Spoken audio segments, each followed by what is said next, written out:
Assalamualaikum warahmatullahi wabarakatuh. Selamat sore buat Tribuners dimanapun Anda berada. Kembali lagi berjumpa dengan saya, Fiorena Juretno. Kali ini dalam program Highlight Koran Tribun Timur, edisi Sabtu 7 Desember 2024. Dan tentunya walaupun weekend seperti hari ini, beragam informasi tetap akan kami sajikan dan akan kami sampaikan juga beberapa headline yang ada di edisi hari ini. Kemudian di halaman pertama kita juga sudah hadir beberapa headline. Namun untuk yang pertama kita akan ulas lebih lanjut mengenai pencegahan atau pengurangan kawasan kumuh di Kota Makassar. Tentu menjadi penting juga untuk kita ketahui bersama informasi yang dibagikan melalui tayangan podcast kami di kanal YouTube Tribun Timur, yang tentunya informasinya datang langsung dari Dinas Perumahan dan Kawasan Permukiman Kota Makassar. Dan tentunya target yang diinginkan adalah Makassar Zero, kawasan kumuh di tahun 2025. Tentu ada kawasan kumuh yang tinggal 299 hektar. Dan lebih lengkapnya tentu ada beberapa pertanyaan juga, ulasan yang telah hadir. Di antaranya mungkin terkait bagaimana sendiri kondisi pemukiman kumuh saat ini di Kota Makassar. Kemudian seperti apa regulasi yang hadir, indikator kawasan kumuh seperti apa yang bisa disampaikan oleh narasumber kami. Dan sebenarnya masalah utama di lapangan itu seperti apa. Hingga bagaimana mitigasi banjir kawasan kumuh, spesialnya di kawasan kumuh. Dan tentu hadir 4 narasumber juga pada tayangan kemarin. Nanti untuk lebih lengkapnya Tribuners dapat akses ke kanal YouTube Tribun Timur dan mencari judul atau headline pencegahan atau pengurangan kawasan kumuh di Kota Makassar. Dan tidak henti sampai sana, ada juga informasi yang tentunya dinanti-nanti oleh pendukung PSM Makassar, pendukung Juku Eja, ada tim Juku Eja maksud saya. Kali ini tepatnya di Sabtu 7 Desember 2024 pukul 8 malam nanti akan berlangsung pertandingan antara Bali United dan PSM Makassar. Dan keberlangsungan pertandingan akan ditayangkan juga di kanal YouTube Tribun Timur dan akan berlangsung di Stadion Kapten Iwayan Dipta. Dan tentu laga emosional Kenzo dan Everton. Lah, mengapa demikian? Tentu PSM Makassar dan Bali United yang berebut kemenangan pada pekan 13 Liga 1 2024-2025. Tambahan 3 poin akan membuat PSM Makassar dan Bali United terus eksis di papan atas klasemen. Laga ini menjadi laga emosional 3 pemain Bali United, yakni Kenzo Nambu, Everton Nascimento, dan Muhammad Rahmat. Everton dan Kenzo ikut membantu PSM Makassar meraih gelar juara Liga 1 dan pada musim 2022-2023 lalu. Sedangkan Muhammad Rahmat pernah memperkuat PSM Makassar 11 tahun lamanya. Wah, waktu yang sangat lama. PSM Makassar dalam motivasi tinggi, tentu 7 laga terakhir mereka tak tersentuh kekalahan. Juara Liga 1 2022-2023 ini pun bertengger di peringkat 4 dengan 21 poin. Kondisi terbalik dirasakan oleh Bali United. Tim Serdadu Tridatu itu menelan 2 kekalahan beruntun. Posisinya kini di peringkat 7 dengan 20 poin, dan Stadion Kapten Iwayan Dipta akan menjadi saksi sengitnya pertandingan kedua tim, dan kick off akan berlangsung pada hari ini pukul 8 malam. Tentu 2 juru taktik tim Bernardo Tavares dan Stefano Cugura menyiapkan line up terbaik demi 3 poin. Bernardo Tavares belum bisa menurunkan full squad PSM Makassar. Silih berganti pemainnya menepi akibat cedera. Terbaru ada gelandang Ananda Rehan dan kiper Hilman Syah. Dan pemain berusia 20 tahun itu menyusul Zaki Asraf yang lebih dulu cedera. Di lain sisi Tito Okello belum sembuh dari sakit. Keempat pemain ini diragukan bermain lawan Bali United. Walau begitu, Bernardo Tavares masih memiliki banyak opsi pemain untuk mengisi starting line.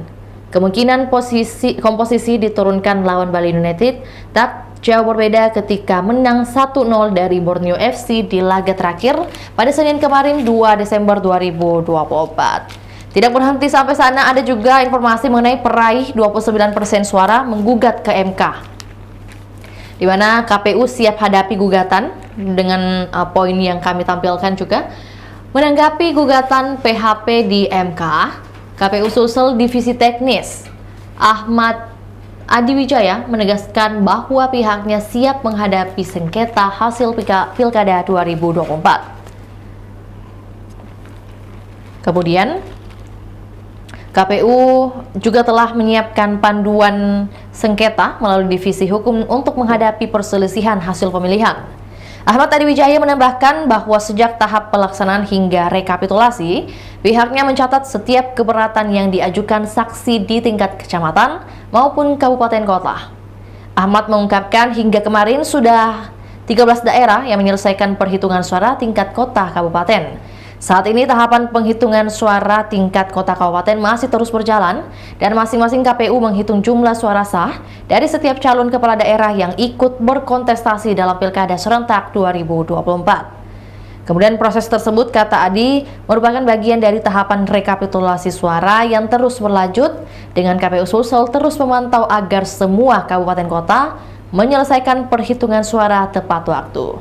Dan diketahui proses perhitungan suara tingkat provinsi akan dimulai pada hari ini hingga Senin 9 Desember mendatang. Dan ada juga informasi kolom yang disampaikan oleh Andi Suruji selaku wartawan juga pemimpin umum Tribun Timur yang memberikan statement mengenai pajak yang berkeadilan. Bagaimana sebenarnya pajak yang berkeadilan? Agak galau dunia usaha menyikapi rencana pemerintah menaikkan pajak pertambahan nilai atau PPN dari 11% menjadi 12%. Padahal, kenaikan PPN itu merupakan amanat dari Undang-Undang Nomor 7 Tahun 2021 tentang Harmonisasi Peraturan Perpajakan atau HPP. Dijadwalkan berlaku mulai tahun 2025, logikanya seharusnya dunia usaha sudah siap. Akan tetapi, beralasan juga kegalauan dunia usaha itu, perekonomian nasional masih melambat, rambatan faktor global. Dunia usaha masih jalan di tempat dan sisa dampak krisis pandemi COVID-19 masih terasa. Dalam kondisi seperti itu, isu kenaikan tarif pajak khususnya PPN wajar kalau merisaukan. Efeknya bisa panjang soalnya sementara aparat pajak semakin tertib dan teratur mengejar ketaatan pembayar pajak untuk meningkatkan penerimaan negara. Dan sekilas memang terkesan kecil kenaikannya, hanya 1 persen poin dari 11% menjadi 12%. Ayo coba kita hitung, andaikan satu barang seharga 1 juta dikenakan pajak 11% maksud saya, nilainya itu sebesar Rp110.000. Jika barang itu dikenakan pajak 12%, maka nilai pajaknya sebanyak Rp120.000. Masih kecil bukan? Hanya Rp10.000 kenaikannya. Tetapi Rp10.000 itu bermakna kenaikan 9% diukur dari nilai pajak sebelumnya. Dan tentunya dalam kolom ini disampaikan juga bahwa contoh analogi mobil dan motor nih. Apakah mobil atau motor diklasifikasikan sebagai barang mewah sehingga dikenakan PPN? Padahal banyak orang membeli mobil atau motor bukan untuk kemewahan, tetapi untuk alat kerja bahkan modal kerja. Misalnya pengemudi online, membeli mobil atau motor untuk dipakai mencari uang biaya hidup.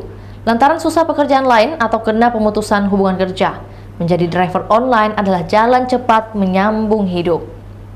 Nah, entry barrier-nya hampir nol, di mana uang pangkal rendah, genjot kendaraan hasilnya buat cicilan dan biaya hidup. Dalam konteks ini, mobil bukanlah barang kemewahan.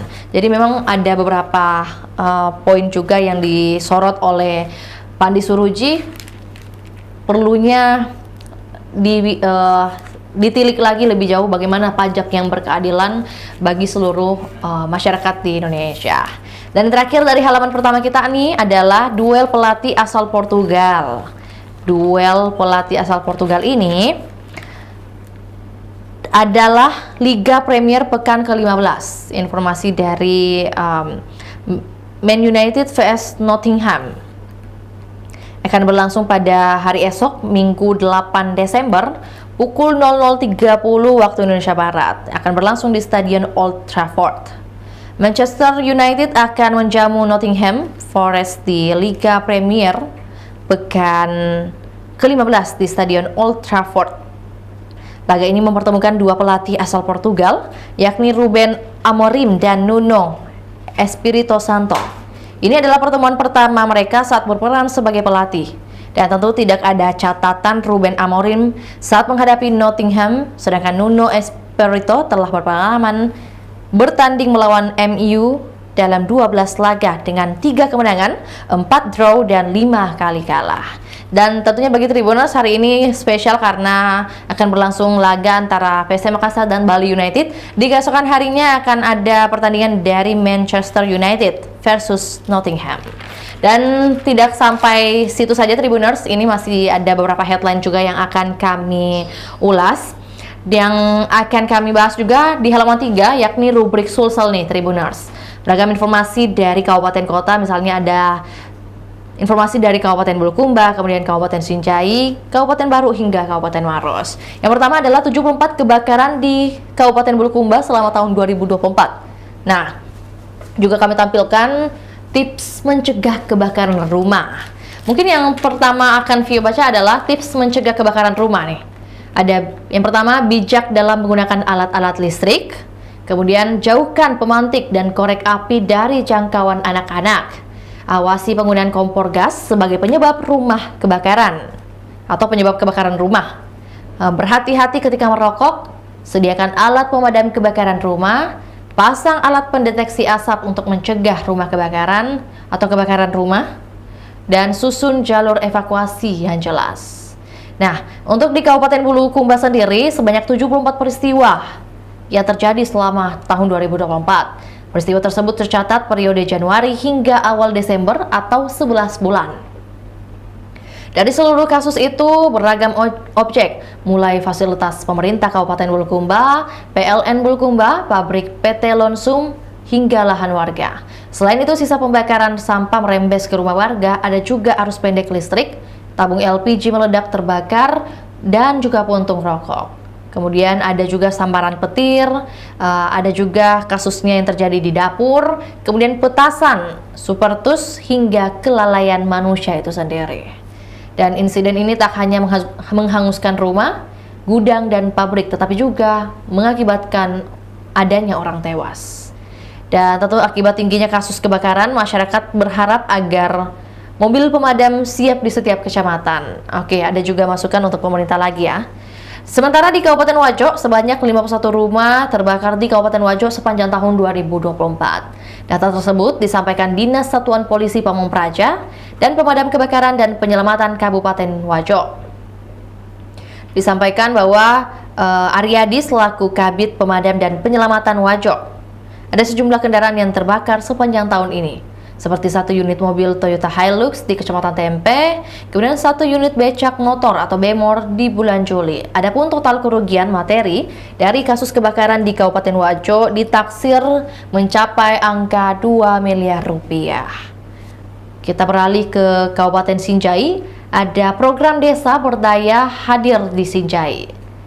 Lengkap juga dengan dokumentasinya, prosesi peluncuran program desa berdaya di Desa Arabika, Kecamatan Sinjai Barat, Kabupaten Sinjai pada Kamis kemarin.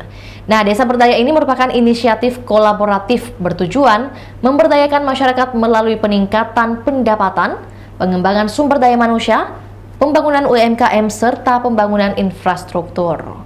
Tentu ada kolaborasi antara Dompet Duafa Sulsel dan juga PLN Peduli.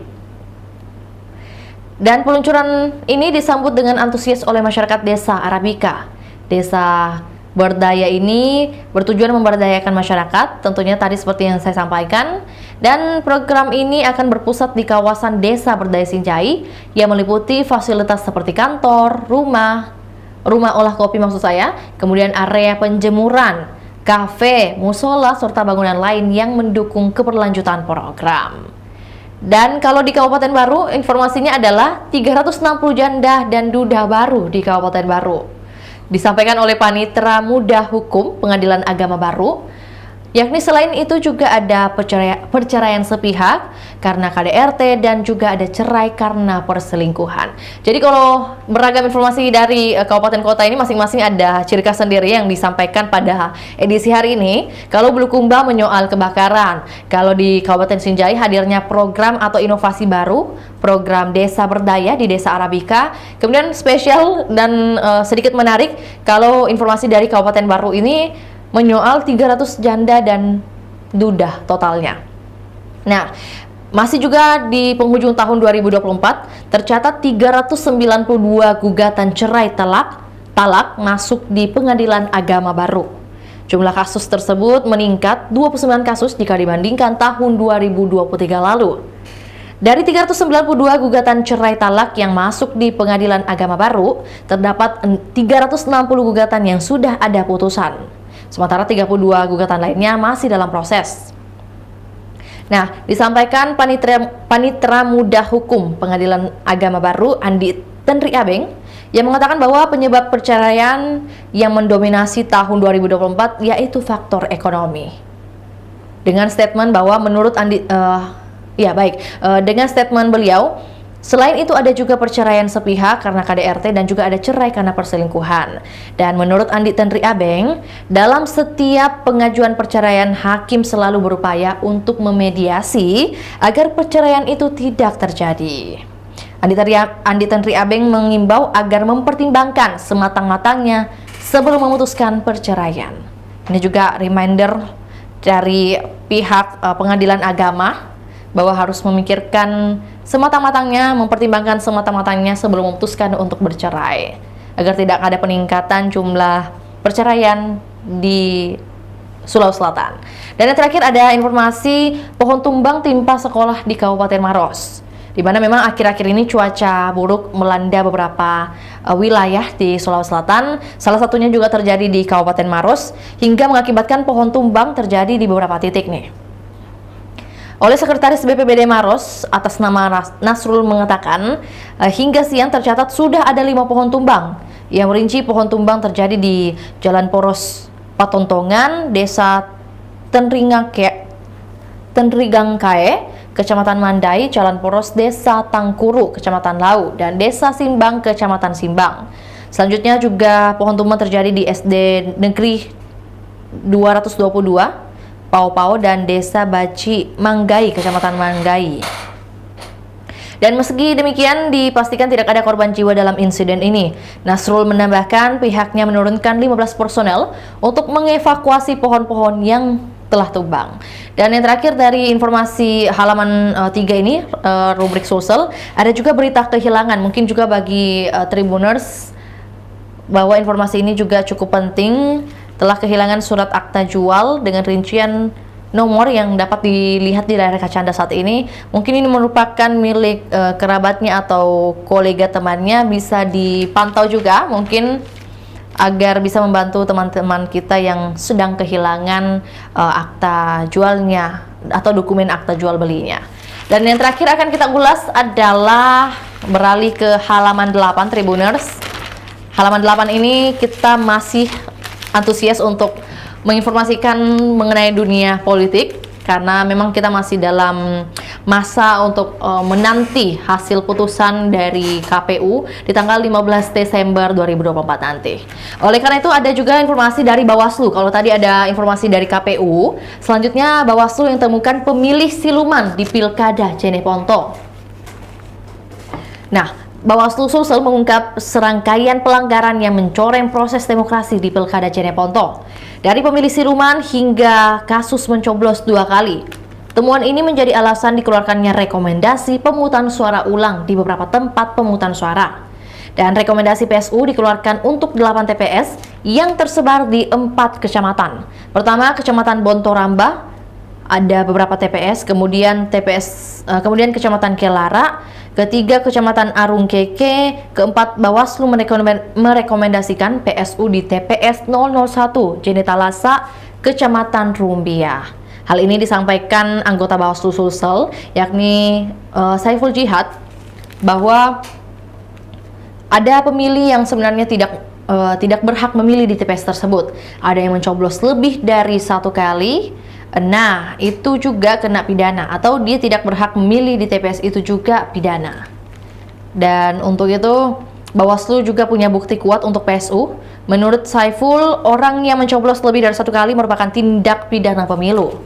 Jika rekomendasi PSU tidak dilaksanakan, sanksi akan diberikan kepada pihak-pihak terkait termasuk PPK yang menolak rekomendasi Bawaslu. Saiful Jihad juga mengaku pihaknya telah melakukan pengawasan ketat untuk memastikan pelanggaran ini segera terdeteksi. Oleh karena itu, melalui proses tracking, pihak Bawaslu berhasil menemukan data pemilih ganda.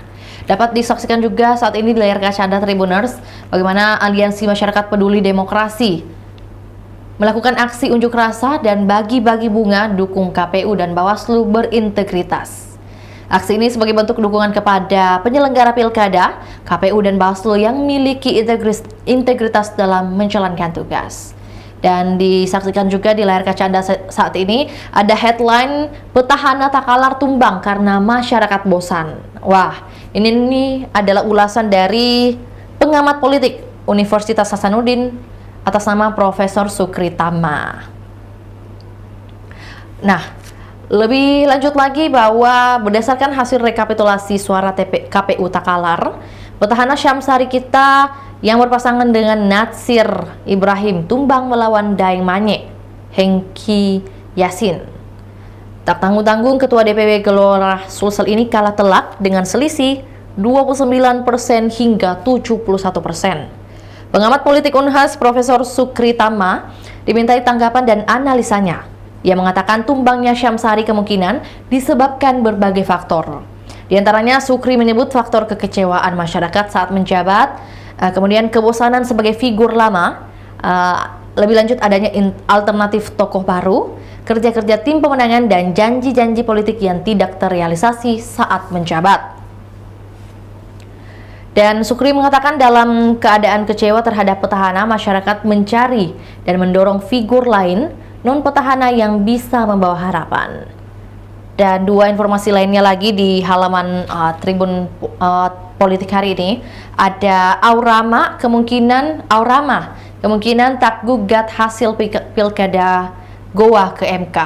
Mengapa demikian? Dapat disaksikan di layar kaca Anda saat ini, Tribuners, di mana Ketua Tim Advokasi Aurama atas nama Andi Abdul Hakim mengatakan bahwa kemungkinan tidak akan diajukan ke Mahkamah Konstitusi dengan adanya penetapan KPU ini, karena sampai detik ini surat kuasa itu belum ada dari pasangan calon. Itu kan harus ada surat kuasa untuk ke Mahkamah Konstitusi. Dan lebih lengkapnya lagi bahwa ini adalah tim hukum Aurama bukan atas nama pasangan calon.